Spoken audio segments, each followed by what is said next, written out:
우리가 자라면서 많이 들었던 말들이 있습니다. 이런 말이에요. 야, 공부해. 많이 들었죠? 공부 좀 그만해. 이런 말 들어본 적 있나요? 네.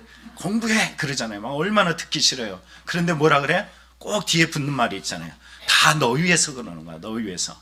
너 위해서 공부하라는 거지. 뭐 남죠? 이런 말 듣잖아요. 경험 있으시죠? 맛있는 반찬이 딱 여러 가지 반찬이 있으면 내 손이 어디로 가요? 맛있는 데로 가요. 뭐 그걸 먹으려고 그러면은 야, 골고루 좀 먹어. 이것도 먹고 저것도 먹고 막 그러면은 우리의 마음이 어때요? 맛있는 것만 계속 먹고 싶어. 그런데 그럴 때마다 부모님이 뭐라 그래요? 야, 편식하지 마. 다 누굴 위해서? 너를 위해서 그러는 거야. 너를 위해서. 이렇게 말씀하십니다. 또 운동하지 않고 게으르면 어떻게 해요? 야, 좀 나와가지고 운동 좀 해. 운동 좀 해. 다 누굴 위해서? 어때요? 듣기 싫어요? 듣기 좋아요? 요즘 아이들 제가 참 많이 하는 말이 있어요. 핸드폰 좀 그만해. 핸드폰 좀 그만해. 그런데 다 어떻게 들립니까? 잔소리로 들려요. 이 잔소리가 더 이상 잔소리가 되지 않는 때가 반드시 생깁니다. 언제일까요? 너도 자식 낳아봐. 그렇죠. 사랑을 낳게 되면은 그때서야 비로소 그 전에 공부해, 야, 편식하지 마, 야, 일찍 일어나서 운동 좀 해. 이런 모든 말들이 결국은 다 나를 위해서 하셨구나. 이런 것들을 깨닫는 시간이 있습니다. 오늘 우리의 삶을 보면은 성경에도 이렇게 말씀하셔요. 뭐라고 하냐? 두 개 넘어간데, 너희 중에 아버지 된 자로서 누가 아들이 생선을 달라 하는데 생선 대신 뱀을 주며 알을 달라 하는데 전갈을 주겠느냐? 너희가 악할지라도 좋은 것을 누구에게? 자식에게 줄 알거든. 우리는 자식에게 좋은 것을 줄 압니다. 심지어 성경의 이사야서 49장에 보면 이렇게 말씀하셔요. 여인이 어찌 그 젖먹는 자식을 잊겠으며 자기 태선한 아들을 긍휼히 여기지 않겠느냐? 그들은 혹시 잊을지라도 나는 너를 잊지 아니할 것이라. 오늘 처음으로 하민이가 교회 왔는데 엄마 되니까 엄마가 많이 더 생각나죠? 태어나 보니까 알아요. 잔소리가 아니라 다 사랑이었구나. 이런 걸 알게 되죠. 하나님께서 행하신 일들이 있습니다. 로마서 5장에 이렇게 말해요. 우리가 아직 죄인 됐을 때, 다시 말하면 자격이 없을 때 당신을 내어주셨다는 거예요. 이것을 통해서 자기 사랑을 확증하셨다라고 이야기합니다. 하나님이 도대체 우리를 위해 포기한 것이 무엇일까? 성경이 이렇게 말합니다. 근본 하나님의 본체시나 하나님과 동등됨을 취한 것으로 여기지 아니하시고 오히려 자기를 비워 종의 형체를 가지사 사람들과 같이 되셨고 사람의 모양으로 나타나 자기를 낮추시고 죽기까지 복종하셨으니 곧 십자가에 죽으심이라. 왜 사람의 모양으로 오셨을까요? 성경은 이 사람으로 모양 온 이 예수님의 모습을 이렇게 표현합니다. 오늘 다윗의 동네에 너희를 위하여 구주가 나셨으니 곧 그리스도 주시니라. 여러분, 성경 분명히 말합니다. 다윗의 동네, 우리의 인생의 동네에, 나의 삶의 전방향 그 모든 곳에 구주가 나셨어요. 그분이 곧 그리스도시다. 비록 악일지라도 그분은 그리스도다. 그가 누구냐? 성경에 말하기를, 누가복음 1장에 말하기를 누구다? 누구라고 말씀하셔요? 예수라. 이렇게 말씀하고 계십니다. 어떻게 예수가 나의 구원자가 되실까? 표적이라는 것이 있어요. 표적이란 단어는 이런 말입니다. 어떤 사실이나 사물을 다른 것과 명확하게 구분하기 위해서 이게 실제야, 이게 사실이야, 이게 진짜야, 이것을 드러내기 위해서 표적이란 단어를 씁니다. 근데 하나님의 이 표적의 방법들이 어떠냐? 이렇게 말해요. 오늘 다윗의 동네에 너희를 위해 구주가 나셨으니 곧 그리스도다. 어떻게 하냐? 너희가 가서 강보에 쌓여 구유에 누워있는 아기를 보리니 이것이 너에게 표적이니라. 여러분, 그래도 아기가 태어났으면 구세주로, 메시아로, 왕으로 이 땅에 태어났다라고 이야기하면 좀 괜찮은 볼 것, 아니면 대단한 힘을 가지고 이 땅에 그 본체의 모습을 가지고 그대로 오시면 좋은데 그렇게 오지 않았다는 거예요. 여러분, 아기들을 여러분 안아보셨죠? 어때요? 힘이 있어요? 아니, 이게 나에게 구세주가 돼? 구원자가 돼? 그것도 형편없는 이 마국간에 그 구유의 나시니가 나를 위해 이 땅에 오셔서 이게 믿어져요? 믿을 수가 없어. 여러분, 우리 재원 형제, 우리 민지 자매, 내 아이를 내가 낳는데 이 아이를 하나님께서 태어나기 전부터 말씀하셔. 야, 내가 아이를 너에게 주는데 그가 구세주야, 이렇게 말했어. 태어나 보니까 이게 믿을만해요? 맨날 똥이나 싸고 오줌 싸고 질질 냄새나고 이런데 이게 믿어져? 왜 하나님이 이런 방법들을 사용하셨을까? 메시아로 오신 왕이 왜 이렇게 허름하고 별 볼 일 없고 보잘것없이 이렇게 오셨을까? 요세푸스라는 역사가가 있어요.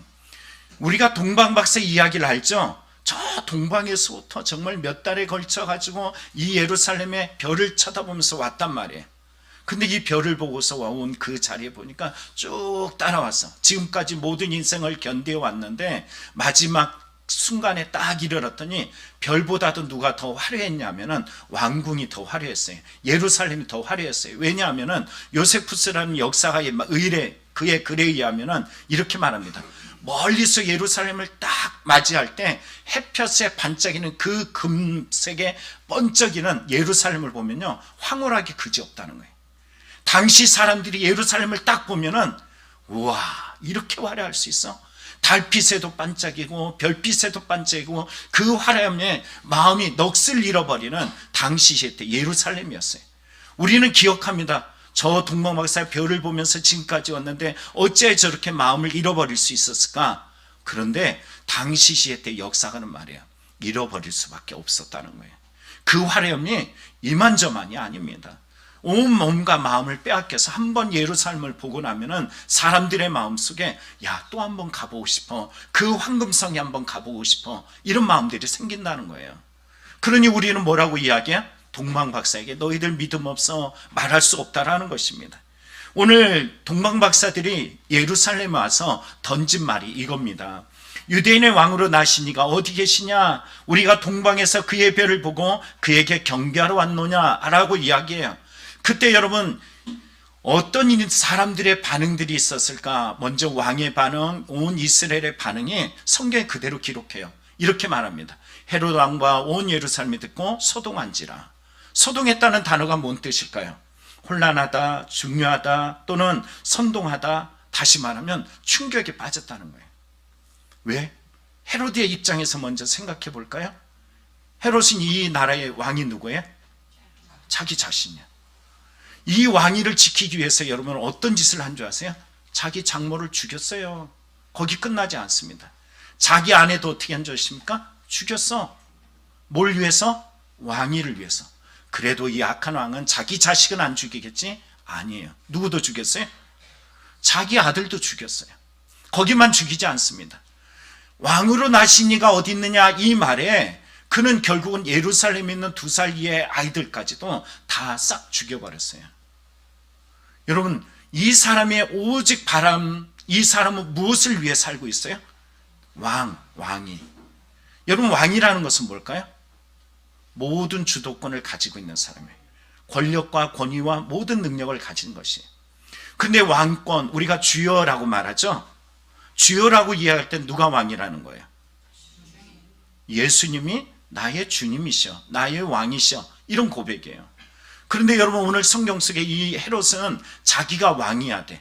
그래서 하나님께서 당신을 구원하기 위해, 온 인류를 구원하기 위해 아기 예수를 보냈는데 이 사람은 믿었어요. 저가 정말로 나의 삶 속에 나의 왕위를 흔들어 놓을 수 있는 절대적인 위기를 가져다 줄 수 있는 대상이 있을 수 있어, 이런 마음을 가지고 그를 철저하게 무시를 넘어서 삭제하고 죽이고 없이는 이 일들을 끊임없이 행했던 것입니다.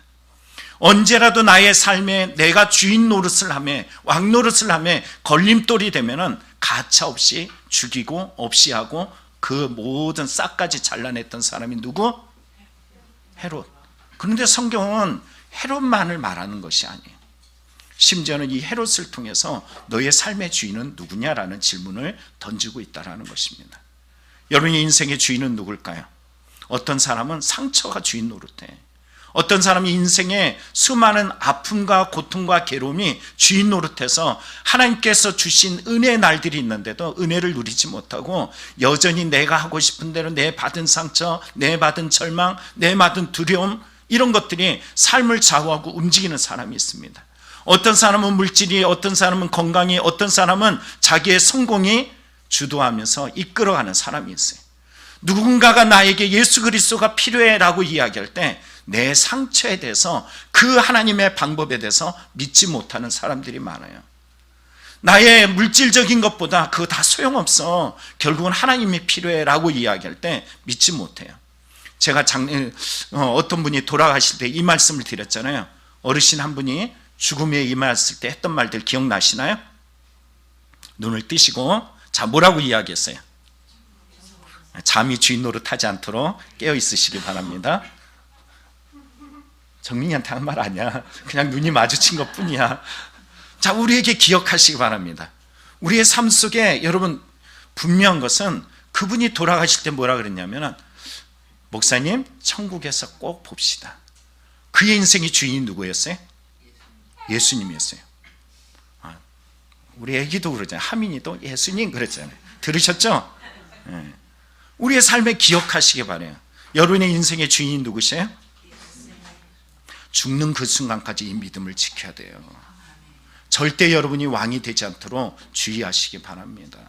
또 뭐라고 이야기해요? 예루살렘이 듣고 소동한지라. 내가 어디 사는데, 내가 무엇을 누리고 있는데. 앞서 제가 요세푸스의 말을 드렸어요. 예루살렘에 산다는 것은 그 지역 속에서 가장 기득권자들입니다. 그곳에서 산다라는 것은 여러분 내가 모든 것들을 누릴 수 있는 최고의 위치에 있는 사람들이에요. 그런데 이 예수가 왔어? 나의 삶에 대한 이야기를 몰랐을까? 모르지 않았어요. 이들이 소동하면서 성경학자들을 불러갖고 물었을 때 베들레헴에서 나신다라는 것을 알고 있었어요. 아는 것과 믿는 것과 살아가는 것들이 어떻게 했어요? 간격이 커. 여러분 기도하면 하나님 위로하시고 힘 주시죠? 다시 묻겠습니다. 기도하면 하나님께서 위로하시고 힘 주시죠? 그런데 왜 기도하지 않을까요? 하나님을 예비하면은 삶을 다스리고 무너뜨리는 모든 문제들을 이길 수 있는 힘을 하나님께서 예배하는 자에게 주시죠? 그런데 예배를 어떻게 그렇게 가볍게 여길 수 있어요? 오늘 헤롯이나 온 예루살렘의 모습은 결국 우리의 인생사에 똑같이 나타나는 동일한 방법입니다. 그런데 이런 우리들을 위해서 누가 오셨어요? 하나님께서 구원을 위해서 예수를 보내주셨어. 근데 예수를 보내주셨다. 구원자, 하나님은 구원자시다. 이게 무슨 뜻이에요? 예수라는 뜻이에요. 하나님이 구원자시다라는 이 말을 우리에게 악이라는 형편없는 모습을 가지고 이 땅에 보내주셨어. 믿어져요? 여러분 이 모습이 신약에만 나오진 않습니다. 구약에도 나와요. 이사야서를 읽다 보면 참 놀라운 소식이 있습니다. 이스라엘의 아하스 왕 때요, 나라가 위기에 처했어요. 죽느냐 사느냐라는 이 위기에 처했을 때 하나님께서 내가 너를 구원해 줄게, 도와줄게, 너 어떻게 하면 좋을까 하시면서 하나님께서 너 이적 표적을 구해봐, 그럼 내가 들어줄게, 이렇게 말씀하셨어요. 그랬더니 아하스가 우리가 어떻게 하나님을 시험합니까? 이렇게 질문을 던집니다. 그러더니 하나님께서 그들에게 이 질문을 던졌는데 듣지 않는 이유가 있었어요. 왜냐하면 내 방법이 있어서. 아하스 왕은 자기 나름대로 절망이고 상처 있고 이겨나갈 수 있는 이 나라의 위기를 이겨나갈 자기 방법이 있었어요. 그게 뭐였는지 아십니까?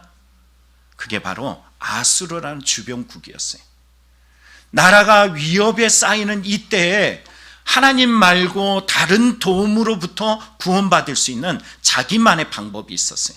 그러니 하나님께서 내가 도와줄게, 나에게 구해봐, 표적을 찾아봐, 내가 너에게 보여줄게 라고 말씀하셨어요. 그런데 이 방법이 그에게는 원치 않는 방법이었어요. 왜 그럴까요? 다시 말씀드리지만 자기 방법이 있기 때문이에요. 그런데 여러분 결국은 이 이스라엘이 그리고 아람 군대가 서로 연합해가지고 이 연합군을 이뤄서 그에게 큰 위기가 되었을 때 아수르가 침공해서 그리고서는 그 문제를 해결해 줬어요.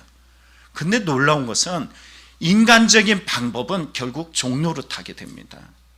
아수르의 도움을 받고 나서 그 다음부터 수많은 아픔과 고통과 괴로움이 그들에게 몰려왔어요.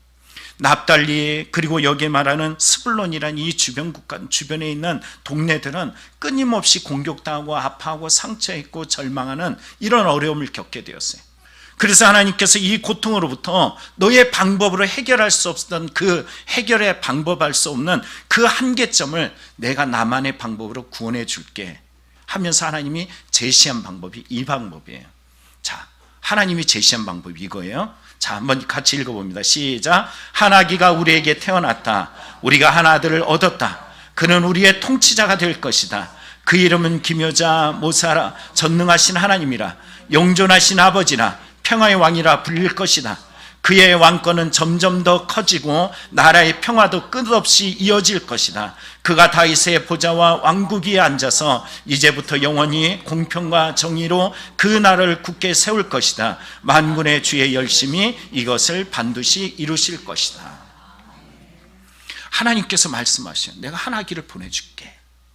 약속이에요. 약속, 소망이에요. 이 소망을 얻는 이 아기가 누가 될 거라고? 통치자가 될 것이야. 이 아기가 누가 될 거야? 원더풀, 기묘자, 모사라, 카운셀러라는 뜻이에요. 너의 인생의 모든 고통, 괴로운 문제에 최고의 상담자가 되어질 거야. 전능하신 하나님이라 모든 것을 다 해결할 수 있는 하나님이시오. 영존하신 왕이라 이 땅의 처음부터 끝까지 영원하신 그 하나님이시오. 그분이 누구시냐? 너의 인생의 평화의 왕으로 너의 삶에 불려질 거야. 그분의 왕권은 점점 커지고 하나님은 그를 통하여 반드시 이 열심을 이뤄갈 것이야. 믿었을까요? 안 믿었을까요? 어떻게 알아요? 안 믿어요. 여러분, 주님은 우리에게 당신의 방법을 계속 알려주십니다. 하나님의 방법은 어리석어 보이고요, 하나님의 방법은 미련해 보입니다. 하나님의 방법은 이해할 수가 없어요. 여러분, 성경을 읽다 보면 출애굽기 12장에 이렇게 말씀하셔요. 내가 애굽 땅을 칠 때 그 피가 너희가 사는 집에 있어서 너희를 위해 표적이 될지라. 이렇게 말해요. 표적, 상징이 될 거래요. 실제가 될 거래요. 이 말이 뭐냐면 10가지 재앙을 통해서 하나님이 당신을 드러내 보여주셨어. 인생사에서 괴로워하고 낙심하고 힘겨워하고 지쳐하는 그 인생을 하나님께서 찾아오셔서 당신을 드러내 보여주셨어. 그런데도 믿지 않으니 10번째 재앙에 이르게 되었어요. 이 10번째 재앙을 통해서 하시고자 원하시는 것이 무엇이냐면은 유월절이었어요. 이 유월절의 방법은 어떤 방법인지 아세요? 하도 안 믿으니까는 야, 죽음의 신이 오늘 밤 지나갈 거야. 너희는 양을 죽여서 양의 피를 문설주에 발라. 너희들이 이걸 바르면 내가 어떻게 해요?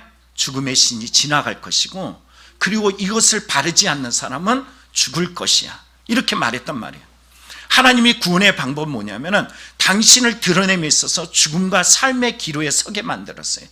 그런데 살아가는 방법이 뭐냐면 하나님의 방법에 철저하게 순종할 때예요. 여러분, 이것에 대해서 문설주에 피를 바른 사람은 어떻게 됐을까요? 살아났어요. 그리고 애굽의 왕이 두 손 두 발을 들었어요. 가, 너희들 마음대로 자유해. 하나님을 이길 수가 없네. 그래서 풀어줬단 말이에요.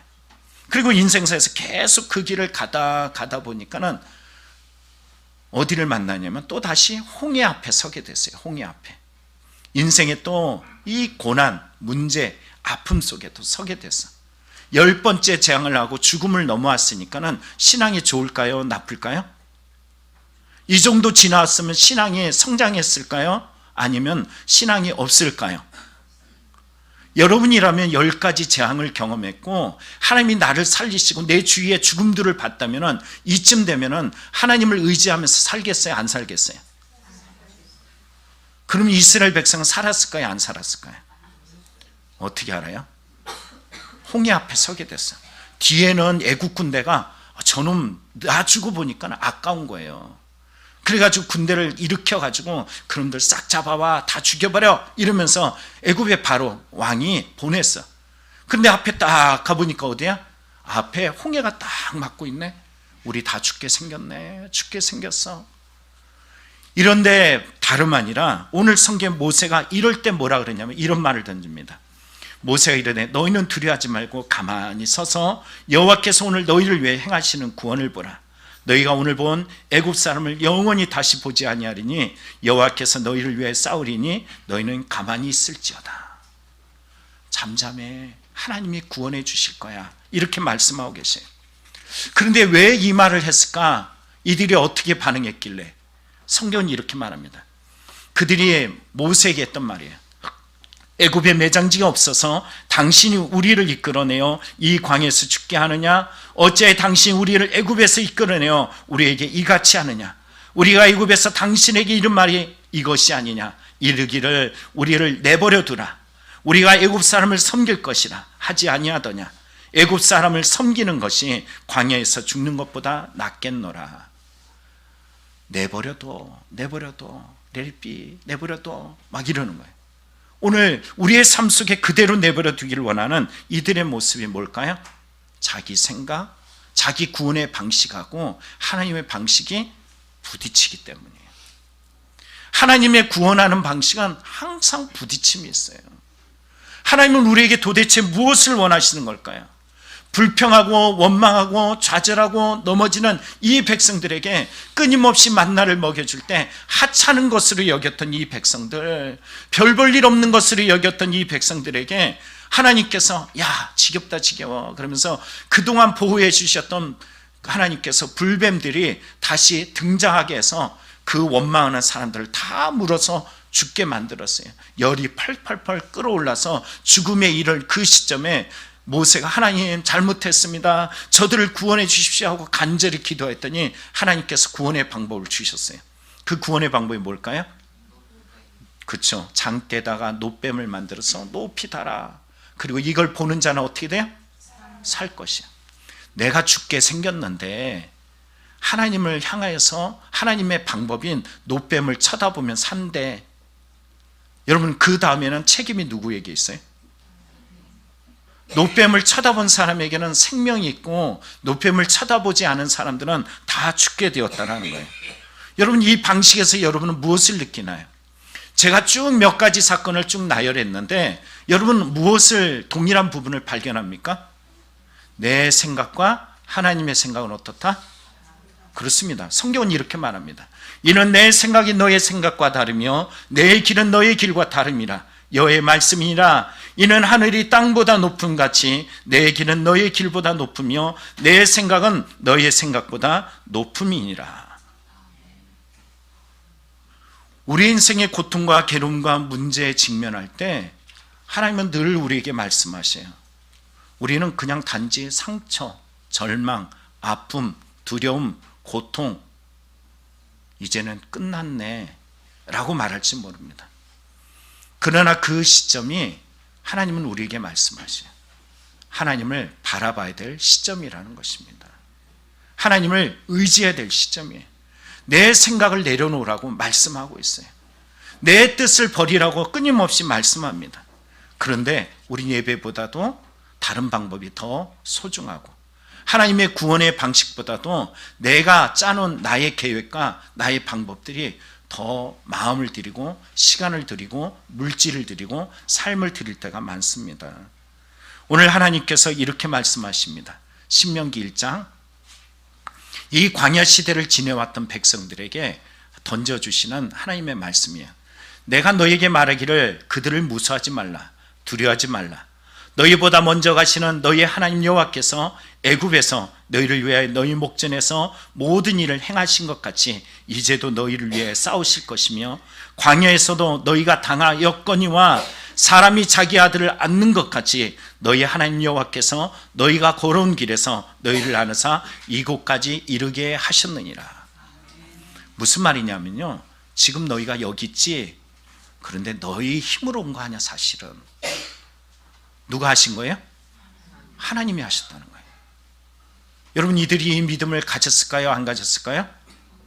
잘 알죠? 하나님은 또 이렇게 말씀하셔요. 자, 이 일이 너에게 너희 하나님 여호와를 믿지 아니하였도다.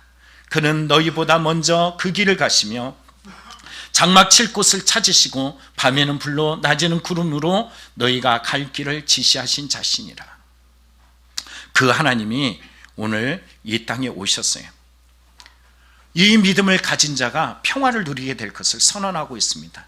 자, 다시 누가복음 2장으로 돌아갑니다. 성경은 이렇게 말합니다.